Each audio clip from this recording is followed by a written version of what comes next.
know about you, but sometimes I find that talking about Christianity can be an overwhelming minefield to step into. And I don't think I'm the only one. It's just so tangled up with all our ideas, opinions, and emotions, you know? Plus, you don't want to say the wrong thing. You don't want to offend anyone. You don't want to sound stupid or be accused of not being faithful enough for not knowing something. And I think that's why so many people say they never talk about religion in mixed company. Luckily, Tammy and Laura don't have a problem talking about any of it. They understand that theology is an ongoing conversation between people of faith who are just trying to get closer to the truth about who and what God is. And it's in the conversation that things become untangled. Welcome to Untangling Faith. We're pretty excited that you're here.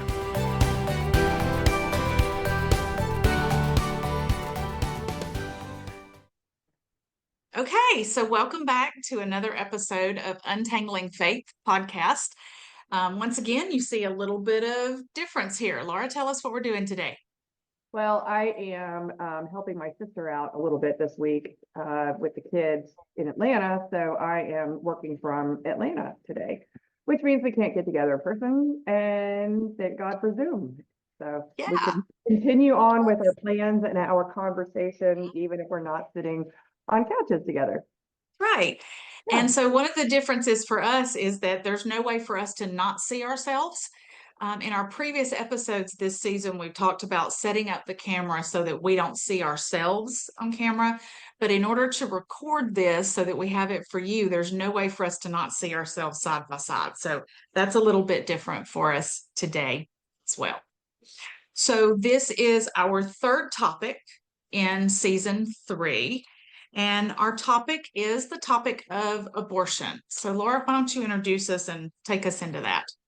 Well, abortion is, it has been one of the hottest topics in religion and politics for a while now.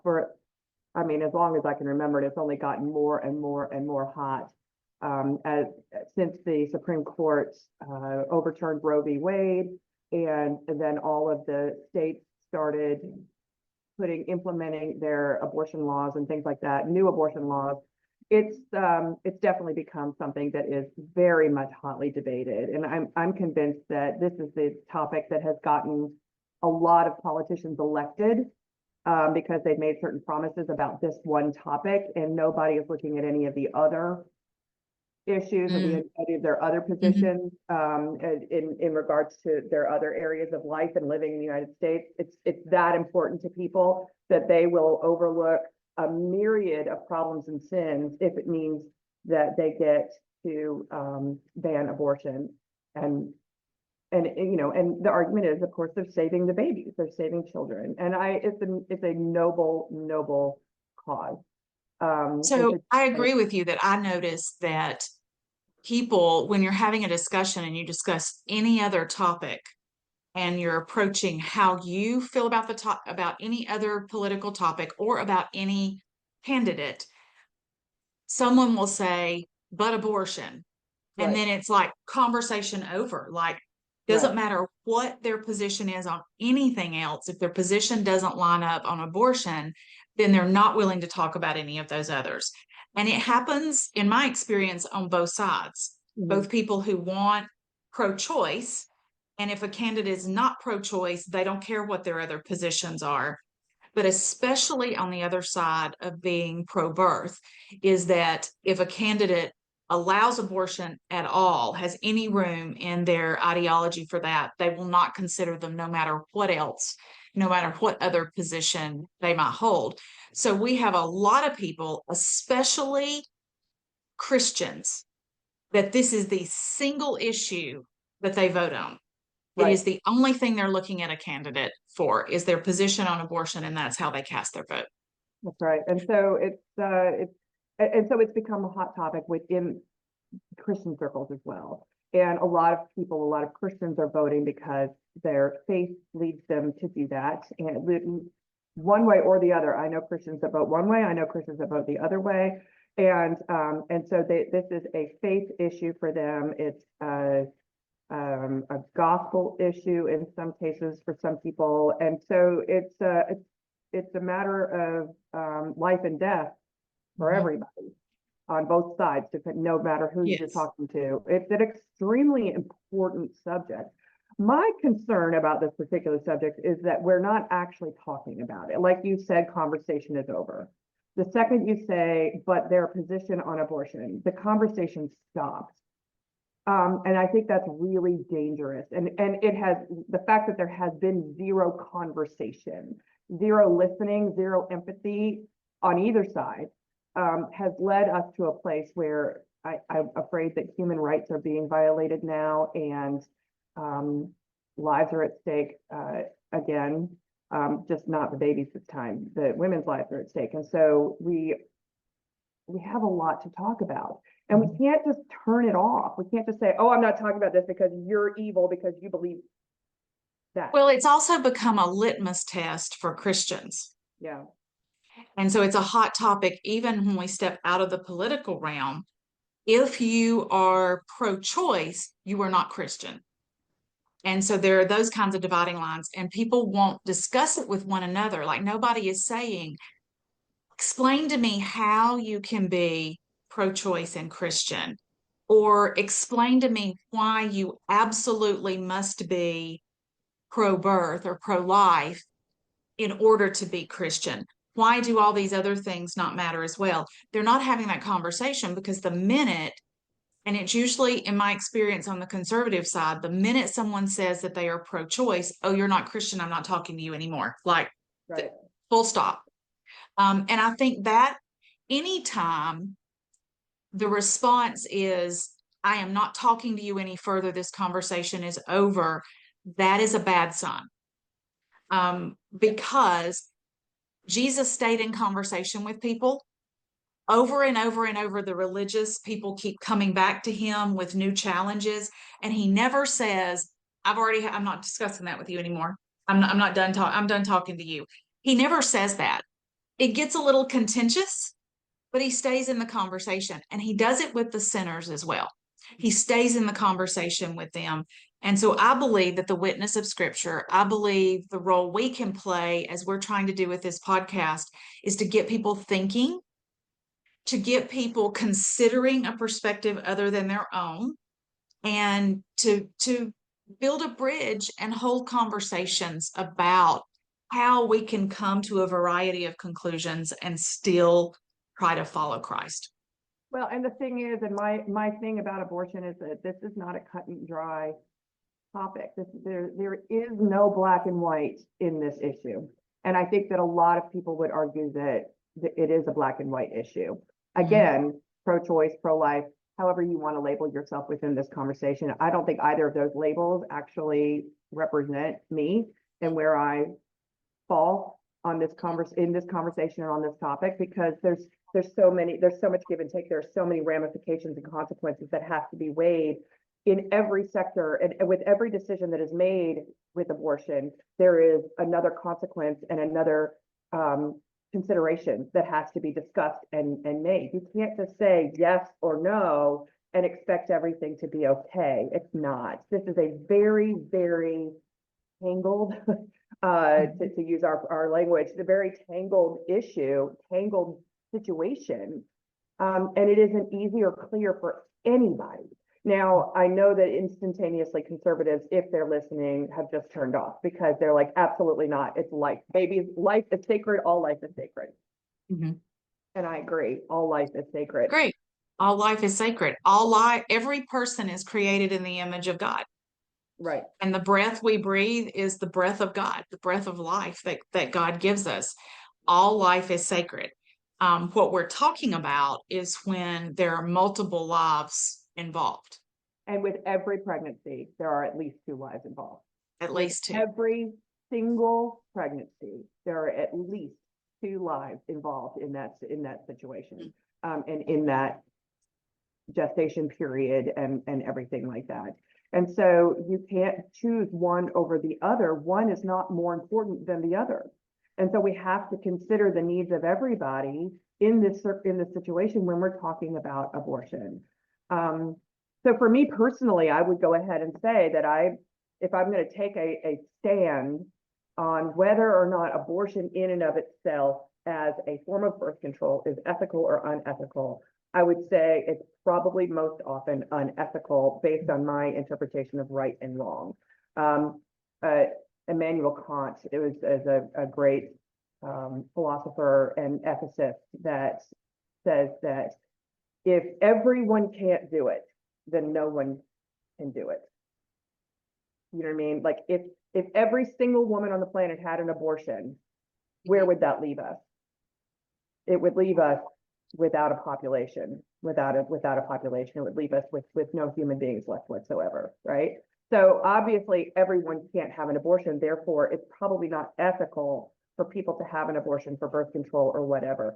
But that's oversimplifying it because there are so many other factors coming into play when we're making these decisions. I know very, very few women who had an abortion simply because it was an inconvenient time to have a baby. I don't know anyone actually who has had an abortion who did it because the baby was inconvenient to them. And so there we fall into gray area, and Immanuel Kant's, categorical imperative does not fit anymore. And so let me share a few statistics, because I went and pulled some statistics about abortion, and let me tell you where these come from. Let me look. They are coming from the Centers for Disease Control and Prevention, from the Guttmacher Institute, and from the Pew Research Center. So even I know we're going to have some conservatives who are not going to want to hear anything from the CDC. I don't know what the Guttmacher Institute is, but I do have clear respect for the Pew Research Center and the research that they do. And the latest statistics that I was able to access said that in 2021, there were approximately 930,000 abortions. So that's a lot. That's 1 in 5 pregnancies. And that does not include miscarriages. Miscarriages are not categorized as abortions. That's 14.4 abortions per 1,000 women in there. It is down significantly. Abortion rates peaked in 1981 and have been on the decline since then. And they were declining before the states started making more restrictive laws that we have today. But when they asked women their reasons for coming for abortion, 74% of those women said that they had a concern for how having a child would impact their life, their education, their work, and their financial struggles. 73% said they could not afford to have a child at that time. 48% said that there were relationship issues involved. Either they weren't in a good relationship, it was an unhealthy relationship, or they did not feel capable of being a single parent. 40% said they had already completed their families. They had completed childbearing and they had other dependents to take care of. 12% had health concerns for themselves or for the fetus. 1% reported a pregnancy resulting from a rape, and less than 1% reported incest as the reason. Now, there are other issues involved with whether or not women report the reason for seeking abortion as a rape or an incest, because many times they're afraid that the provider will make a report and they didn't want to press charges. They don't want to go that kind of route with it. But the statistics in surveying the women who are going, an awful lot of them, about 3/4 of them, are saying it is because I can't afford or it would interrupt my life. So I too don't know anybody personally that has been their choice, but I wonder sometimes if people who have had an abortion and that was their reason, if they don't feel safe telling people. And so the reason we only hear about the other reasons are because those women who are making those choices didn't feel comfortable talking about it. They don't want to be attacked really for. Yeah, that's different than I was assuming. And I guess that's the danger of making assumptions, right? So, but that was my assumption as well, and the statistics were surprising and shocking to me, and gave me pause. And that's what sometimes information should do, is make us go, "Oh wait, okay." right. So therefore, I would think that the women that would say that their life just wasn't, they weren't in a place in their life to have a child right now, that by definition means it's inconvenient. But, well, Yeah. actually, that's not true. I'm assuming that that's what it means for I think them. there's more to that than just inconvenient. I Right. also think there's the possibility that once you've made the decision to terminate the pregnancy and to go in for the procedure, at the time they're asking you those, maybe you just don't want to talk about it. Like you just give the answer, you know. So What I mean, with every survey, there are the challenges that come with it. what percentage of abortions are late term abortions? Okay, so let's go about those statistics. Because that's the one that seems to like get everybody so angry. It does No, because seriously, of when course you're it did. anytime you're trying to persuade someone to adopt your position on something, we look for the most persuasive stories and examples that we can use. And when it comes to abortion, those become the most extreme examples that are out there. 93% of abortions happen in the first trimester. 56% are performed before 8 weeks. So in the first 2 months, a lot of women are only really even realizing they're pregnant at that point. 37% occur between 9 and 13%. So Between the most of them, wait, 37% occur of the between abortions, 9 and 13 weeks. So 9 and still in the 13. first trimester. 6% occur in the second trimester. So that's between 14 and 20 weeks. And less than 1% occur at 21 weeks or later. And those are very, very rare.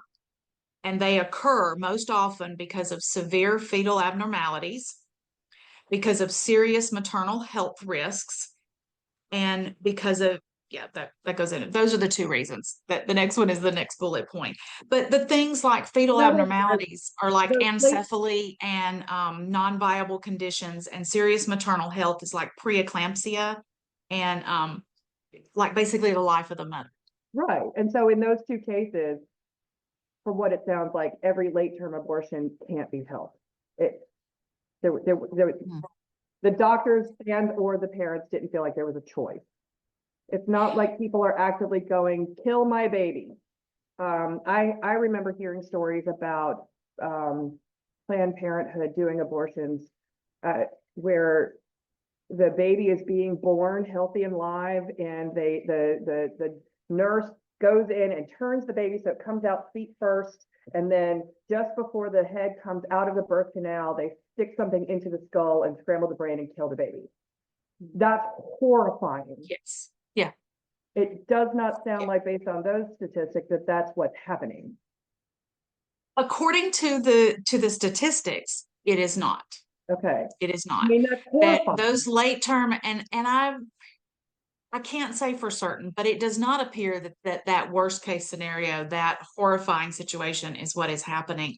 I mean, maybe it's I happening try, in back alley abortion clinics that aren't maybe. certified or anything like that, I'm but also trying to figure out why a woman who could have an abortion before she is showing, before anyone would know she was pregnant, would carry that child to 25 weeks, 30 weeks, to a point where the child might be viable when born, and then terminate the pregnancy. Like I can't figure out how that would be what people do. It's hard for me to believe that there would be very many people at all that would make that choice. right. Um, so So yeah, less than 1% are doing it late, and it tends to be because either the child. We also hear the horrible stories of women whose child have died in utero. They are not living any longer, and because abortion is not legal, they then have to wait until their bodies go into labor to give birth to a child that has already passed. And I think that too is horrifying and I mean, horrible. that makes me want to cry. That thought of having to carry a dead baby in my body for any longer than is absolutely necessary. It That makes me, feels cruel. That feels yeah, cruel to the mother. And so I am one of those people that I'm a pro-choice person. Simply because I believe this is a decision that should be made between a woman, her partner, if she chooses to involve them, and her doctor. Not me, a stranger who doesn't know her. Not even me if I'm her clergy person. If she chooses to talk to me as her pastor, would be happy to talk with her, pray with her, offer her counsel and support, but not an obligation and not with legislators. Now, what I am depending on for that is for our medical establishment to be ethical and to have some boundaries to morality. I believe if you're wanting to terminate a pregnancy that late, and you should be unable to find a provider who would do that for you. They'll say, I'll be happy to deliver that baby and put it up for adoption, but Right. I will not terminate a viable pregnancy. So that's where I land with this issue. It has to do with personal responsibility and living in a free society. Now, my opinion about abortion has like run the gamut throughout my adult life. About 15 years ago, my mom was the director of a pregnancy center, which is a pro-life nonprofit organization. You can find them probably in any city. And their whole goal is they do, what is the word? All of a sudden I lost the word. They advocate, or they go to do for legislation. What's the word? Anyway, they try and change the laws. They also, however, then provide support for the mother and the families and the fathers who choose to keep their children. And so long after the child is born. And so I am generally a big fan of at least the concept of pregnancy centers as the way it was when my mom ran hers. I do realize that there's an awful lot that can happen in there because there's Christian faith that is the foundation for those centers, again, which to me, my Christian faith is what informs my opinions of right and wrong. I have heard of situations where poorly trained volunteers have given advice or have coerced women to do things that they didn't necessarily want to do, or have, I don't know. There's a lot of hearsay about pressures that have been put on women and things like that, because the whole goal is just to save the baby, right? Like the consequences, the ends justify the means in this case, in a lot of cases for people who are pro-life. And so, there's that criticism of pregnancy centers. But on the whole, for an organization to say, I want to support these mothers and give them everything they can possibly need within my ability to give, to help them be successful parents. They give parenting classes, they give nutrition classes, they give diapers, they give formula, they a lot of them give out baby clothes and all of those things that cost money that parents can't afford up front. All of those things, I think they get them plugged into government agencies that help them with things like WIC and food stamps and all of that, and daycare centers. And there's so many ways that pregnancy centers help mothers, which feeds my concern for the whole person and for both people. I do think that an awful lot, like you said, a lot of people choose to have abortions because they simply can't afford to have a baby. It is cost prohibitive. So, I think that it is ethical, if you're going to be opposed to abortion, that you need to be willing to step up and say, I'm going to do everything within my means to help you make this easier for you, since if you do this thing that I think is right. I don't know if that makes sense. I have some thoughts on that. And I need to preface it by saying that I too condemn the use of abortion as birth control. Yeah. If you are sexually active and you are not in a position where you are ready to have a child and to raise and provide for that child, then you need to be using another form of contraception, of preventing pregnancy. We don't have any form of contraception that is 100% except for sterilization in there, but you need to be using that. That is the moral, ethical thing to be doing. And we would debate within the Christian community because there are some streams of Christianity for whom preventing pregnancy is not considered faith on there. But I believe if you're not ready to have a child, you need to be seeking to actively prevent it, not depending on abortion to be your birth control. First of all, it's a relatively expensive birth control method because abortion is not free. But you have brought up an issue that I think is also dear to my heart, and is one of the challenges I have for people who call themselves pro-life. It's one of the reasons that I refer to it as pro-birth, because many people want to prevent abortions and prevent terminating the pregnancy. But once the child is born, they don't want to have any policies that help person who was in a vulnerable position to raise that child. We don't want to educate them. We don't want to feed them. We don't want to provide the medical care. All of those things we want to pull back on. And we want to say things like, well, then they shouldn't have gotten pregnant. Right. And I want to acknowledge that celibacy is an option. And throughout history, people have been celibate. And I do not believe that sexuality is a mandate. Sexual activity is something you can't live without. But I also want to acknowledge that it's a pretty strong drive. And within us as human beings, we have a desire for that kind of intimacy and contact. And I think it is both naive and insensitive to say, then just don't have sex if you don't want to have children. Well, and it's downright cruel to tell someone who's married not to have sex with their spouse if you don't want to have a child. I mean, that's just. Well, and even from the Christian standpoint, we would say once you're married, you're supposed to. Yeah. Because it's not just about you, it's about your partner as well. Yeah. Because scripture says we only stop for a while to dedicate ourselves to God, but your body belongs to your partner as well. There's someone else involved in that then. Right, right. So, and of course, we don't say that to say that your partner has dominance over No, you. they don't own you. That you are in relationship. But it is accepted if you are married, people are expecting to be able to be sexually active in their marriage. Right, yes. Right. So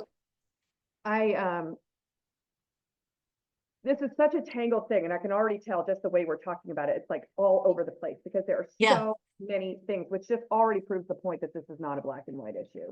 And every single thought makes it go, but then there's that, but then there's that, and there's that. And it's like there's so many right ways of looking at this, that it's like trying to evaluate every aspect of a sphere here, because I as a Christian, as a pastor, I'm concerned about the ethical decisions of people who that led people to getting pregnant in the first place. I'm concerned about that.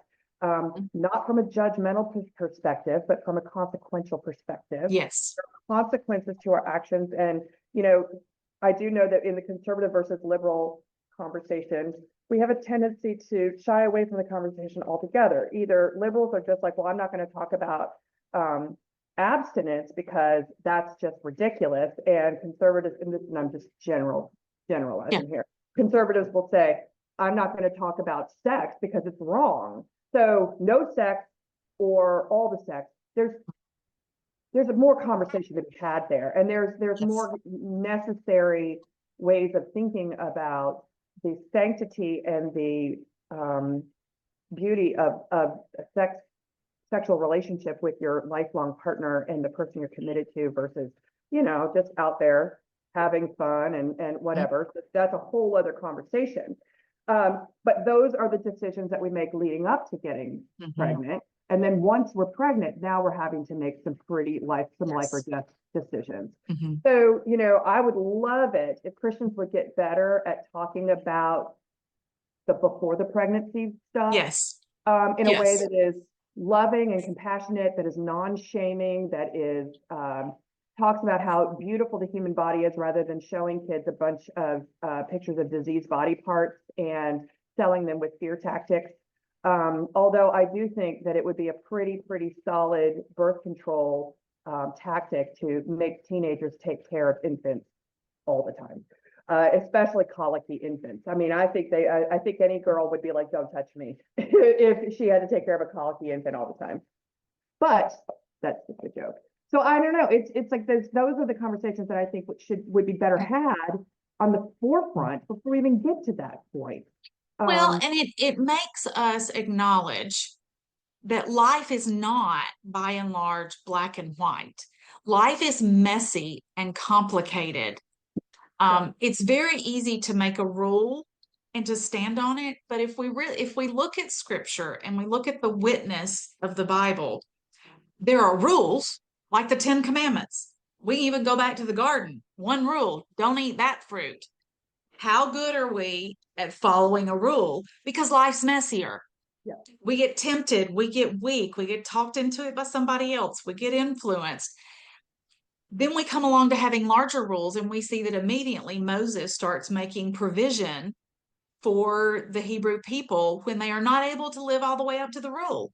We then have to talk about exactly what does that rule look like. And for as long as we've had these rules, we've had a conversation about the commandment, thou shalt not murder, thou shalt not kill, actually. And we've talked about what's killing and what's murdering. We have it in every other area of life, like war. Should we go to war? If life is sacred and every life should be protected and saved, we have a conflict sometimes with mother and baby's life, but we also have that when we come up to topics like war. And we do not stop the conversation often there because it's like, well, sometimes we have to fight. Well, you would have people that say sometimes we have to end a pregnancy. What I want people to do is wrestle with the issues and the complexity of life and wrestle with it consistently. Um, I love one of the, and oh, go ahead. I'm sorry. no, go ahead. So Go the ahead. sanctity of life is what we're talking about here. And what Hmm. does that mean? And what does that look like? Hmm. Why is life sacred and what is sacred about life? And whose life is sacred? Yeah. So I would say that the mother's life is sacred because she was here first. Okay. And so the mother's life is sacred. And if that pregnancy is going to terminate the mother's life, then there is no ethical problem. There's nobody's business except the parents and the doctor in making a decision about that. Of course, the child's life is sacred, but Hmm. we have to think about whether or not when does that life become sacred? There are Jews that believe that life is not sacred until the breath comes into the lungs, like in the Garden of Eden when God created Adam and Eve. It wasn't until the breath was, you know, breathed into the body that there was life. Adam was formed out of Yeah. dirt, and it wasn't until the breath of life came into him that he became a living being. Yes, and so Right. I've heard that before, that And then life begins with first breath. yeah, but then you've got Jeremiah where it says, I've known you since your conception, every I all of formed you in your mother's womb. right, Yeah. and so there's just a lot of But well, our same Jewish brothers and sisters who believe that life begins with first breath, Jeremiah is also their scriptures. exactly. And so they look at that and they say, yes, God causes the human body to be formed. We grow, and it's a miracle. It's miraculous and amazing, the Yeah, complexity of the human body, but it's not a living person until it takes the first breath. yeah. There are others who say that a child becomes living, a separate living being with quickening when they begin to move. Mm. There are some that say it happens with heartbeat when the heart begins to beat. And then there are those that say it happens when with fertilization. Now, if life begins at fertilization, there are a number of forms of birth control that are also out outside of the limits there because it doesn't prevent fertilization, it Yeah, it doesn't. prevents implantation. And Yeah, so the fertilized egg, the life, then cannot implant and would not live, right. would be expelled. Yeah. Um, So there are so a lot of complexity even to this conversation. Yeah, the definition of what is life is a big part of it, but also there are a lot of human beings on the planet who are most definitely, by definition, black and white, alive. Yes. And we as a species and as a culture do not seem to recognize the sanctity of their lives. So we could look at criminals, murderers, people on death row. Is their life sacred? Because a lot of people who would argue for pro-life will also argue for the death penalty. And I would say, but life is life. Well, they would argue, well, the baby is innocent and the other person is not, but we don't know what that baby's going to grow up to be like. That baby, at one point, that murderer was an infant, right? So that is not, we don't know what that is. And yet, if there is breath in the lungs and you consider that sacred, then that murderer's life is sacred too. Now, I'm not advocating for letting murderers go free. I am all about putting them in if they've taken a human life, they've lost their privilege to live in society. That it's a privilege to live among other people and to live in a society. And we get to earn that right every single day, and we can lose that right. And I think killing someone is a valid reason for losing your right to live within society. However, do we have the right to make them stop living? I don't. So, undergraduate philosophy of religion class, this was one of the topics that we discussed and debated. And I was in a room full of primarily people who were pro-life and pro-death penalty. And the professor rightly challenged us to examine consistently the positions we were holding. And the way we framed it was, if God is the one who has the ability to begin and end life, if God determines when life begins and when life should end, then we must be both pro-life, anti-death penalty, and anti-euthanasia, anti-suicide and euthanasia. If God is the only one who should be able to make those kinds of determinations. Yeah. The Old Testament does give provisions for self-defense. And so if someone is coming at you and trying to kill you or hurt you, the Old Testament says it's okay to defend yourself to any extent. But then so does the argument about defending yourself, does that have any application to the topic of abortion? I would say in a lot of cases, yes. So let me say clearly my position. I believe that life begins with fertilization. I believe it begins at conception. And that is the position that I take. But I also still take the position of the fact that if that pregnancy is going to be terminated, it is the right of the mother and the provider, and if she chooses to involve a partner. I believe it should be legal. I believe it should be rare. And I believe that the Christian church's responsibility is not to force our view of life onto society and force everyone to live by our rules in this area, but it is to support, and through education and support of the women in those positions, make it so that they don't need or want an abortion.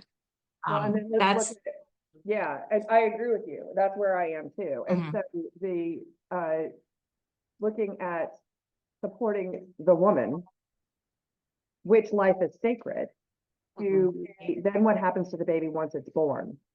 And we have all of these children who are either born into families that are not equipped emotionally, psychologically, financially, whatever, to be able to raise a healthy child.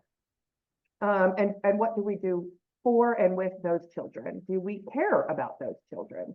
You know, the number of people who are voting for pro-life, I think, are also voting to cut and slash welfare programs and things like that to help women and help families, mothers and fathers who can't afford to support their children, you know, and all of that. They don't want to pay for the child once it's born, but they also want the child to be born. And at the same time, they also don't want the women to be on birth control, but they want to pay for men to have Viagra.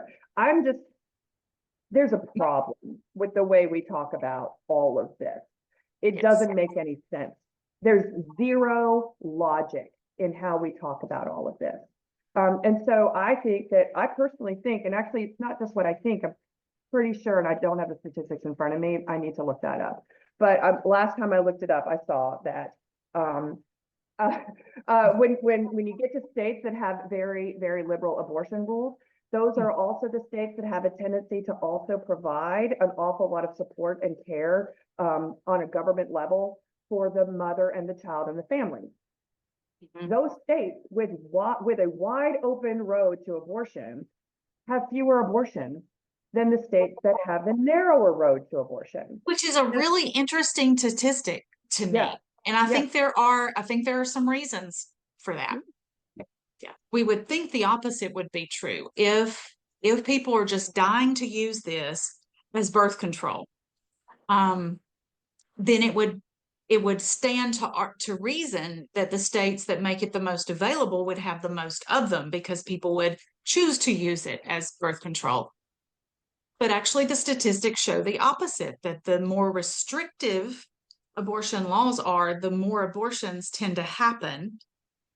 And I have thoughts on why that is, because I think the culture and the context of the states that have the most restrictive abortion laws are also the ones that have the most judgmental societies and use shame as a way of controlling women's behavior. So we also prevent access to birth control. We shame them for being sexually active, so they sneak around and do it and don't go to get on contraception to prevent pregnancy. Then when they get pregnant, they can't tell anybody because they'll be ejected from their social group or shamed by their church or ridiculed or pressured in some way, abandoned and kicked out by their families. So they feel like the only option they have is to secretly terminate the pregnancy and live with lifelong guilt and shame for having done so, and never be able to tell anybody that that was the choice that they made. And so I think that's why we have more abortions when the laws are more restrictive. I think that's definitely one reason why we have more abortions. I think another reason is that in the more open states, there's probably also there is more sex education, there's more access to birth control and preventative measures. There's more opportunities to prevent an unwanted pregnancy. So unwanted pregnancies don't happen as often, first of all, in those states. Second of all, there's more support for the mother or the father or the parents who choose to keep the child. So therefore, they don't have to always make that decision about whether or not they can afford to have a baby. They're not pushed into a corner and having to go, how are we going to survive? How are we going to keep this child alive? How are we going to send this kid to school? How are we going to keep working if we can't afford daycare? How are we going to feed our kid? How are we going to house our kid? In the restrictive situations, a woman who gets pregnant and says so has then labeled and marked herself for life as a loose woman, as irresponsible, as a slut, as a whore, as whatever, labeled forever, and will spend the rest of her life being punished for that, because you are going to have a child, so therefore you're not supposed to date, you're not supposed to have hobbies, you're going to have to work, we are not going to help you feed that child, clothe that child, educate that child. And the fact that you have to work 2 jobs and put that child in daycare and all of that, it's your fault because you did this and you deserve this. And a woman is sitting there. You have to give up on education. You have to give up on, moving your life forward and all of those kinds of things because the support is not there. And all of those things are supposed to be reasons to keep you from getting pregnant in the first place. Like that would be the argument. Like, yes, it ruins your life, which is why we tell you don't have sex before you're married and ready to do that. I would also argue that in those restrictive environments, in the helpful environments that you were talking about, where it's more available and there's more support for raising that child, I do think you have more couples having that conversation. In the restrictive environments, I think the woman is making the decision alone. I think in many cases, the woman may not ever even tell the man.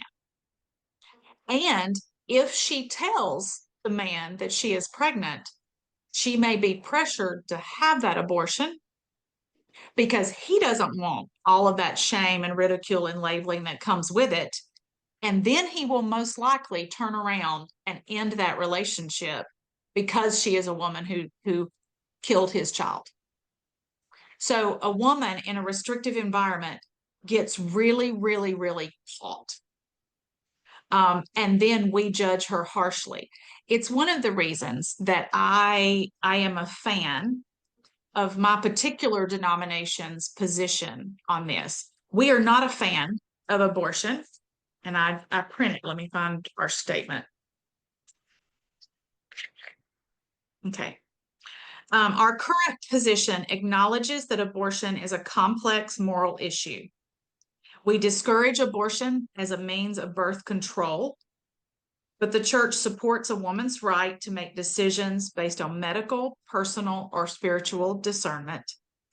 We also advocate for churches to provide care for women who are not only making that decision, but for women who have had abortions and need care, support, and love afterwards, as well as to provide support for children born into all family situations.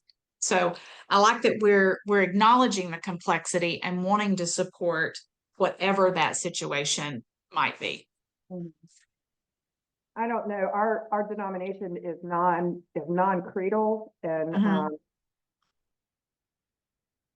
non we don't have doctrine. Okay. And so you wouldn't have like a statement on. Yeah. On now this. there was they do put out statements about things. So they did put out a statement when the Roe v. Wade was turned over with Dobbs v. Jackson Women's Health Organization, and so they made a statement here. It says, today's Supreme Court decision in Dobbs v. Jackson Women's Health Organization to overturn 1973 Roe v. Wade Supreme Court ruling granting women reproductive freedom has been met with lament and anger by many and with celebration by others. For decades, the issue of women's reproductive rights has been a divisive one in the U.S., even as Roe v. Wade was considered settled law and an established practice. Hostile debates and even violence have accompanied this debate in recent years, the impacts of which have been felt in our churches as well. The General Assembly of the Christian Church Disciples of Christ has wrestled with the issue of abortion on the floor on many occasions, consistently affirming support for reproductive freedom for women. In these proceedings, the church has consistently affirmed the sanctity of human life. The General Assembly has also wrestled with the fact that there is no agreement within the broader Christian community as to when life begins, and has accordingly raised concerns about legislating a specific religious belief upon all Americans. The General Assembly has also affirmed education for the prevention of unwanted pregnancies, has raised concern about the lack of access to quality health care for poor women, including reproductive care, and the inequity that results when that care is not available to all. We have consistently issued a call to action to address these inequities. The General Assembly has also called on congregations to provide spiritual and emotional support for women and families faced with the difficult decisions that unwanted pregnancy can present. And it goes on from there. If you will send me that, I would love to link it, and particularly on the YouTube, in the show notes for there, because I can link the United Methodist statement. Ours is in, we have a book of resolutions, and then we have a book of discipline in there, and so I can link the statements that are there and summarized. But we recognize that it's a complex issue, and that we are not maybe all going to be of the same mind on that. I'm the mother of 2 children, and from the moment I knew I was pregnant, I considered myself to be carrying a child, not the potential of a child, but carrying a child. And I immediately began to love that child and be attached to that child and to pray for that child, for both of them. I have two sons who are now 28 and 30 years old, and love them dearly. I've also lost a child, and I do grieve and feel like I lost a child, even though I was very much earlier. I was in the first half of a pregnancy. So I have strong feelings about this, but we're all come at this from different perspectives. And I hope what we're presenting and what we're challenging people to do is to realize that one, we can wrestle with this and come to different conclusions and still be followers of Christ. There's not a one position that is all you must think this way about this in order to be Christian. There are streams of Christianity that would say that, but we're challenging you to say that's not necessarily the case. Laura and I want to thank you again for listening to Untangling Faith. Your comments, thoughts, questions, and ideas are greatly valued and even necessary to keep our episodes relevant. Please email your thoughts to untanglingfaithpodcast@gmail.com, which you can find in the About This Episode section of the podcast. We'd also appreciate it if you would share Untangling Faith on social media. Help us keep the conversation going. Thanks again, and we love you.